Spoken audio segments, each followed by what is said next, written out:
Olá, bom dia, boa tarde, boa noite, boa madrugada. Seja muito bem-vinda, muito bem-vindo. Meu nome é Marcos Venício e eu quero convidar você à nossa aula de número 67 de estudos da obra O Céu e o Inferno ou a Justiça Divina, segundo o Espiritismo. Eu estou gravando essa videoaula numa bela manhã de quarta-feira, 8 de novembro de 2023, esperando sinceramente que todas e todos estejam bem. Então, vamos dar início, à nossa videoaula. Mais uma vez, meu nome é Marcos Venício e bom dia, boa tarde, boa noite, boa madrugada. Enfim, hoje nós iremos dar continuidade às mensagens do senhor Jean Reynaud. Lembrem-se que na aula passada, foi dito, que o senhor Reynaud, ele tem 3 mensagens, foram 2 espontâneas e uma evocada. Vimos a primeira mensagem na aula passada e hoje nós iremos comentar a segunda mensagem dele, que foi uma mensagem espontânea, numa reunião de família, tá? E em Paris que ele proferiu essa mensagem. Então, aqui tem só uma explicaçãozinha que Kardec faz. Ele diz que o espírito responde sobre uma reflexão feita quanto à sua morte inesperada, numa idade pouco avançada e que surpreendeu muita gente. Lembrando que ele morreu jovem, se eu não me engano, aos 57 anos de idade. Não tão jovem assim, mas jovem, vocês entenderam.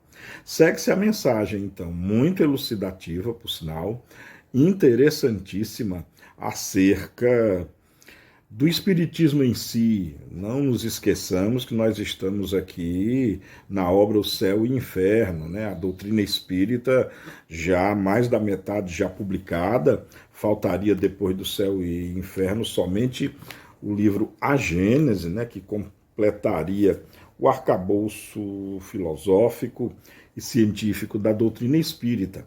Portanto, nós estamos aqui na gênese da doutrina espírita, no seu início, na sua confecção. E aí essa mensagem muito elucidativa, que deixa claro que esse espírito, o Jean Reynaud, participou posteriormente, de alguma sorte, de alguma maneira, da codificação espírita propriamente dita. Eis a mensagem, então.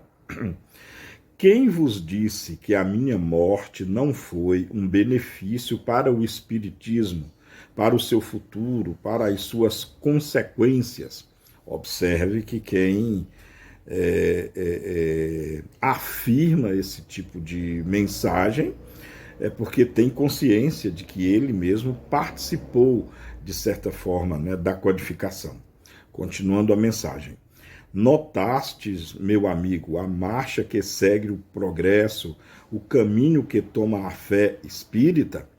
Então vejamos aqui que a doutrina espírita está com menos de 10 anos, lembrando que o Livro dos Espíritos foi publicado em 1857, o último livro da codificação, A Gênese, em janeiro de 1868, e nós estamos aqui a meio termo. Então a doutrina espírita está iniciando e ele já afirma: notastes a marcha que o progresso segue?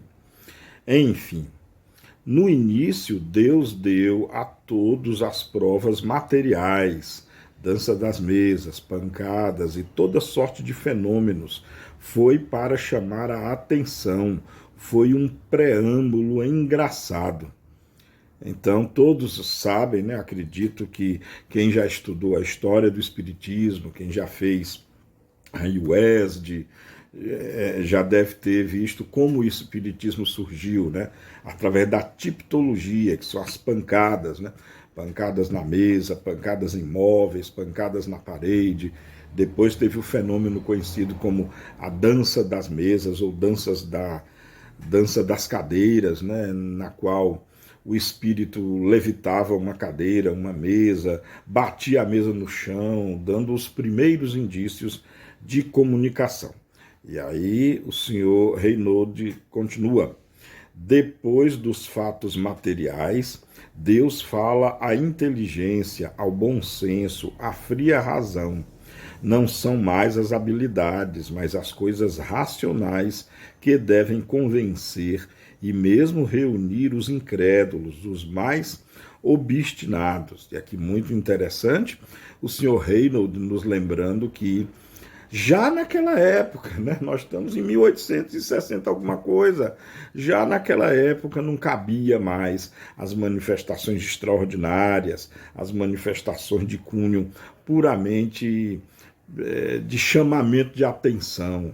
A era já estava vindo, a era da inteligência, do raciocínio, da frieza de raciocínio para entendermos o processo, ou os processos e aquilo que estava por trás. Muito interessante. E ainda, e não é ainda, e aí Reynolds continua, né? Senão o começo. Tomai bem nota do que vos digo. Toda uma série de fatos inteligentes e irrefutáveis vão se seguir, e o número dos adeptos da fé espírita, já tão grande, ainda vai aumentar. Aqui ele aventando com o aspecto lógico, científico, filosófico da doutrina, a razão preponderar e, obviamente, muitas pessoas se declinarão, né? Muitas pessoas, aliás, darão um braço a torcer com relação à lógica das comunicações espíritas e, no mínimo, se você estuda seriamente a doutrina espírita, no mínimo você vai refletir sobre o que ela nos ensina. Deus vai ligar-se às inteligências de elite, às sumidades do espírito, do talento e do saber. Isso vai ser um raio luminoso que se difundirá sobre toda a Terra como um fluido magnético irresistível e impelirá os mais recalcitrantes à procura do infinito, ao estudo dessa admirável ciência que nos ensina máximas tão sublimes. E aqui o senhor Reynolds já antecipa o que de fato aconteceu, né? Comunicação de espíritos das mais altas categorias inteligentes, filósofos, cientistas, religiosos também, líderes, né? Políticos, no sentido bom da palavra, né? Realmente espíritos de gênio, né? Como diz a doutrina espírita, espíritos de gênio que com certeza contribuíram na doutrina espírita. E nós temos um Emmanuel, Lamennais, José, temos João, Pedro, muitos dos espíritos que foram os apóstolos do Cristo, temos Pascal, né, da física, e muitos outros espíritos já foram reis, rainhas, imperadores e por aí vai. Realmente, muitos espíritos abnegados de uma envergadura intelectual e moral também, nós sabemos que deixaram suas comunicações na doutrina espírita. Basta ver o Livro dos Espíritos, basta ver o Evangelho segundo o Espiritismo, basta ver o Livro dos Médiuns, né? E depois até dessas comunicações, temos no livro A Gênese, né, a comunicações de um Camille Flammarion, comunicações do espírito Arago, que, segundo ele se denomina como em terra teria sido Galileu Galilei, né?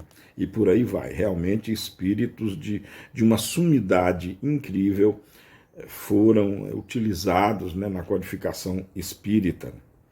Enfim, todos irão se agrupar ao vosso redor e, fazendo abstração do diploma de gênio que lhe foi dado, vão se tornar humildes e pequenos para aprenderem e para se convencerem. Muito interessante. Todos esses espíritos aí de gênio, né, que eu falei, tiveram que ficar pequenos no sentido de que baixaram a terra, por assim dizer, continuaram ou permaneceram no nosso nível, no nosso estado de compreensão, para dizer e para nos informar através das comunicações daquilo que eles sentiam, daquilo que eles compreendiam, daquilo que eles atestavam.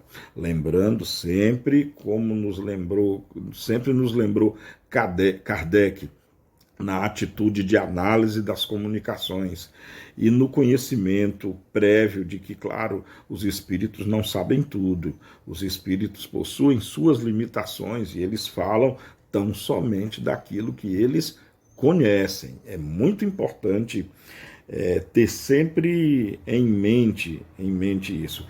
Sem esquecer, claro, que na codificação temos espíritos, o próprio espírito de verdade que se comunica, muitos espíritos que sequer são nomeados, né? Eles se apresentam como espírito de verdade ou um espírito amigo. Tivemos um espírito de São Luís, tivemos Santo Agostinho, enfim, muitos outros espíritos que realmente atestam essa fala do senhor Jean Reynaud.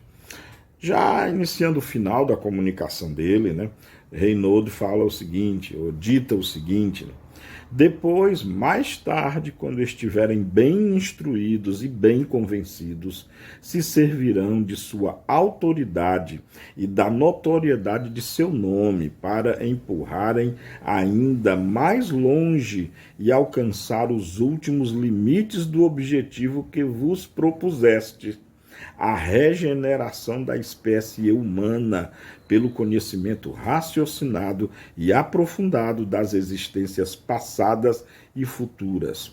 Eis a minha sincera opinião sobre o estado atual do espiritismo.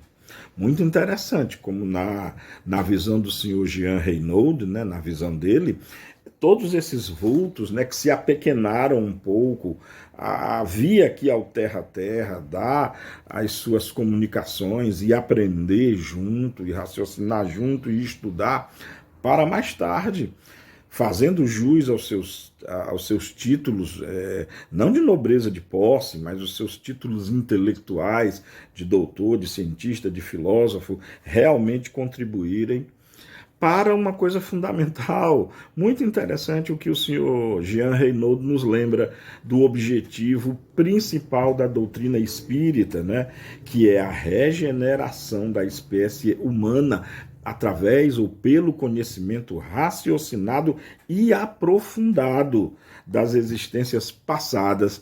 Ele fala que futuras, mas vamos nos ater ao passado, né? Porque ao futuro, pelo menos na minha opinião, pertence a Deus. A própria codificação nos afirma que nenhum espírito conhece datas, pode prever, claro, coisas que logicamente poderão acontecer, mas não afirmam a nível de datas. É muito importante, acredito que já comentei isso anteriormente. Bom, foi essa a comunicação do senhor Jean Reynaud. Espero que vocês tenham gostado. Eu acho que cabem muitas reflexões, principalmente para todo aquele e aquela que, assim como eu, estuda muito a doutrina espírita, se debruça nesse conhecimento lógico, racional e ilibado, ou seja, isento de preconceitos ou de conceitos apressados, ou seja, é ciência, é filosofia, é análise lógica, fria e muito racional de todos esses fatos. Isso é o verdadeiro espiritismo. Assim entendia Allan Kardec.